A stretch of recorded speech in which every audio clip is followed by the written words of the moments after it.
Sinaksak sa dibdib at sinipa pa ng 2 beses kahit nakabulagta na ang isang lalaki sa Quezon City. Ang suspect, kanya mismong live-in partner. Nakatutok si James Agustin.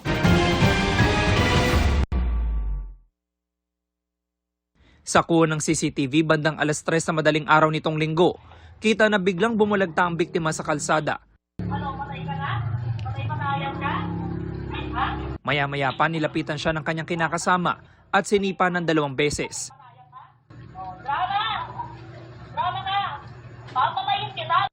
Dinala sa ospital ang biktima pero dineklarang dead on arrival. Nagtamo siya ng saksak sa dibdib. Yung pinagbagsakan po ng biktima ay more or less 15 meters away sa bahay niyang dalawa, yung mag-live-in partner. According sa ating mga first responder po, nagkaroon po ng kunting habulan. Nagdadalamhati ang mga kaanak sa sinapit ng 29 anyos sa lalaki na sinaksak ng kanyang kinakasama sa barangay Golod, Novaliches, Quezon City. Kahit sa panaginip, hindi ko akalaing kaya niyang gawin yun sa anak ko eh.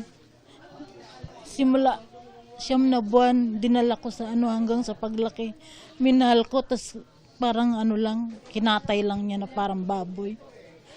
Sinipa-sipa pa niya. Naaresto ng mga responding polis ang 22 anyos sa sospek. Nakuha sa lugar ang kitchen knife na ginamit niya sa krimen.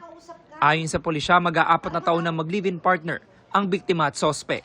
Bago mangyari ang pananaksa, galing sa magkahiwalay na inuman ng dalawa. Nagkaroon po ng hidwaan yung mag-live-in partner. Ito si lalaki kasi may anak sa kanyang unang asawa.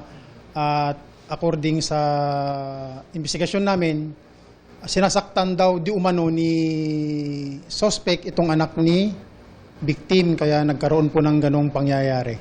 Nakakulong na ang suspect sa detention facility ng Criminal Investigation and Detection Unit ng QCPD sa Camp Karingal. Aminado siya sa nagawang krimen. Ginawa ko po pero hindi ko naman po sinasadya mapatay. Bakit nangyari? Nasaktan po kasi niya ako eh. Sisisi po, hindi ko naman alam. Itinanggi naman ng nanay ng biktima na sinaktan ng kanyang anak ang kinakasama. Hindi po totoo yun. Naglabas nga rin po siya ng doon sa 4 na lahat daw po na kami nakamag-anak niya nananakit sa kanya. Pero kahit pitik o hampas, wala siyang natikman sa amin. Sinampa ng suspect ng reklamong murder. James Agustin, Nakatutok, 24 Oras.